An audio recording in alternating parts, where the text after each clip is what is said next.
मेरा एक सुझाव भी था जिसको अस्वीकृत किया गया और मैं आपके माध्यम से लोकतंत्र के चौथे स्तंभ के माध्यम से राज्य की जनता को मैं अपना वह प्रस्ताव जो मैंने दिया था संशोधन उसको बताना चाहूँगा कि वो क्या था।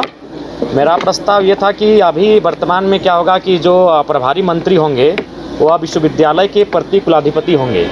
तो मैंने उनको ये सुझाव दिया था कि उनके स्थान पर राज्य के मूल निवासी शिक्षाविद जिनका राज्य या देश में शैक्षणिक एवं प्रशासनिक कार्यों का लंबा अनुभव रहा हो उनका मनोनयन सरकार द्वारा किया जाए प्रति कुलाधिपति के तौर पे। तो उन्होंने अस्वीकार कर दिया और मैंने ये भी रखा था कि झारखंड के मूल निवासी हों। तो देखिए इससे क्या होगा कि अगर शैक्षणिक संस्थानों में अगर मंत्री प्रभार में रहेंगे, प्रभारी मंत्री अगर प्रति कुलाधिपति रहेंगे तो कहीं ना कहीं शिक्षा जगत को भी पॉलिटिक्स में ढाल दिया जाएगा और वहाँ मैंने शिक्षा की बातें कम और पॉलिटिक्स की बातें ज़्यादा होंगी, जो मेरे अकॉर्डिंग उचित नहीं है। और राज्य सरकार का मेरे प्रस्ताव को अस्वीकार करना भी यह दर्शाता है कि वह मूलवासियों की हितैषी नहीं है। मैंने तो यही कहा था कि मंत्री का ना होकर कोई ऐसा शिक्षाविद हो जिसका राज्य और देश में एक लंबा अनुभव हो और जो झारखंड का निवासी हो, तो उसे सिरे से खारिज कर दिया गया। मेरा दूसरा प्रस्तावित संशोधन था आपका झारखंड प्लेटफॉर्म आधारित गिग श्रमिक विधेयक में। उसमें भी मैंने कहा था उनमें 3 प्रतिनिधि चयन करने की बात कही गई, जहां मैंने झारखंड के मूल निवासी को अंत स्थापित किया जाए ये प्रस्ताव मैंने दिया था, जिसको भी सरकार ने अस्वीकृत कर दिया। यानी मेरे 2 जो आज संशोधन मैंने दिया था, 2 सुझाव दिए थे सरकार को बिल में संशोधन करने का, और दोनों में मेरा सुझाव था कि स्थानीय झारखंड के मूल निवासी को वहां रखा जाए, और दोनों प्रस्ताव को राज्य सरकार ने इस विधेयक में खारिज कर दिया है। तो इससे ये स्पष्ट हो जाता है कि राज्य सरकार भले मंचों में आकर घड़ियाली आंसू बहाए, मंचों में ये कहे कि हम आदिवासी मूलवासी की सरकार हैं, लेकिन आज मेरे संशोधन को खारिज करना, मेरे प्रस्ताव को खारिज करना, अस्वीकार करना उनकी मंशा को साफ दर्शाता है कि वो राज्य का हितकर नहीं है, वो राज्य के मूलवासियों का, आदिवासियों का भला नहीं चाहती है। और एक मजेदार बात आपको मैं बताऊंगा, मेरा एक सवाल था कि क्या विनोद बिहारी महतो जो दिसम गुरु शिबू सोरेन के राजनीतिक गुरु कहिए, जो शिबू सोरेन ने सार्वजनिक मंचों में स्वीकार किया, दिसम गुरु ने राजनीतिक पिता कह के संबोधन किया है, क्या उनकी प्रतिमा इस राजधानी में कहीं लगाएंगे? सरकार का जो उत्तर था बड़ा एकदम मैंने उस उत्तर को सुनकर आप आश्चर्य करेंगे। सरकार का उत्तर था कि कहीं जमीन ही नहीं है। अगर विनोद बिहारी महतो के स्थान पर अगर मेरा सवाल ये होता कि आप गुरु जी की प्रतिमा लगाएंगे तो सरकार का क्या उत्तर होता? सरकार को इतनी कुंठित मानसिकता के साथ कार्य नहीं करना चाहिए। योगदान अगर गुरु जी का है तो योगदान जयपाल सिंह मुंडा का भी है, योगदान विनोद बिहारी महतो का भी है, लेकिन सवाल को यह करके खारिज कर दिया गया कि जगह ही नहीं है।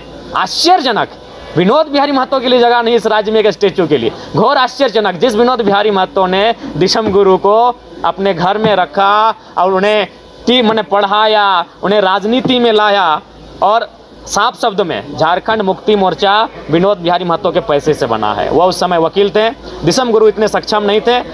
बेशक वो एक बहुत बड़े मास लीडर थे, संथालों की बहुत बड़ी आबादी होती है, इसलिए कॉमरेड एके राय और विनोद बाबू ने प्राथमिकता दी थी कि इस शख्स को बड़ा नेता बनाना, उन्होंने बना दिया। लेकिन जो पैसा लगा था वो विनोद बिहारी महतो का था, वकालती का पैसा लगा था। जो कागज और कलम और स्याही लगी थी झारखंड मुक्ति मोर्चा बनने में वो विनोद बिहारी महतो का था। और सरकार का उत्तर है कि राजधानी में कहीं जमीन ही नहीं है जहां उनकी प्रतिमा बने। तो सोचिए अगर मेरा सवाल जस्ट खाली विनोद बिहारी नाम के जगह पर जयपाल सिंह मुंडा या दिसम गुरु शिबू सोरेन का होता तो सरकार का क्या उत्तर होता?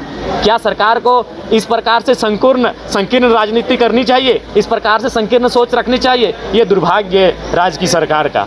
उसके बाद ये मेरा ही सुझाव था, अभी जो आप बहस देख रहे हैं कृषि को लेकर, अभी जो आप बहस देख रहे हैं अत्यधिक वर्षा को लेकर, ये मेरा ही सुझाव था सर्वदलीय बैठक में, और इस पर हमने अपना राय प्रकट किया है कि इस बार बारिश 33-32% ज़्यादा हुई है। अतः जहाँ जहाँ क्षति हुई है, चाहे सड़क की क्षति हो, पुल की क्षति हुई हो या किसी सेक्टर की क्षति हुई है, उसकी एक कम अवधि में भरपाई की जाए, और विशेषकर किसानों के लिए 500 करोड़ का एक बजट जो क्षति के लिए निर्धारित किया जाए। जिनके आवास का क्षतिग्रस्त हुआ है उन्हें कम समय में आवास अलॉटमेंट किया जाए, और जो अगर निधन हो जाता है, किसी की मृत्यु हो जाती है इस आपदा में, तो 10 लाख का मुआवजा उस परिवार को मिले, ये मैंने सरकार से मांगा।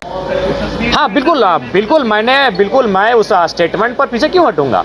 सवाल हर जगह होते हैं। मैं गुरुजी का सम्मान करते हुए मैंने सवाल पूछा कि 10 दिन में अगर एक गांव की तस्वीर सुधारी जा सकती है तो क्या 25 सालों में झारखंड के आधे गांव की तस्वीर नहीं सुधारी जा सकती है, और अगले 10 सालों में बाकी गांवों की तस्वीर नहीं सुधारी जा सकती है? मैंने ये तर्क दिया है और मैं अपने इस तर्क पे कायम हूँ।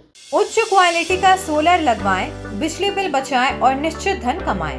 प्रधानमंत्री सूर्य घर मुफ्त बिजली योजना के तहत झारखंड, मध्य प्रदेश, पश्चिम बंगाल और महाराष्ट्र के नागरिक अब अपने घर पर सोलर पावर प्लांट लगाकर न केवल मुफ्त बिजली प्राप्त कर सकते हैं, बल्कि अतिरिक्त बिजली बेचकर लाभ भी कमा सकते हैं।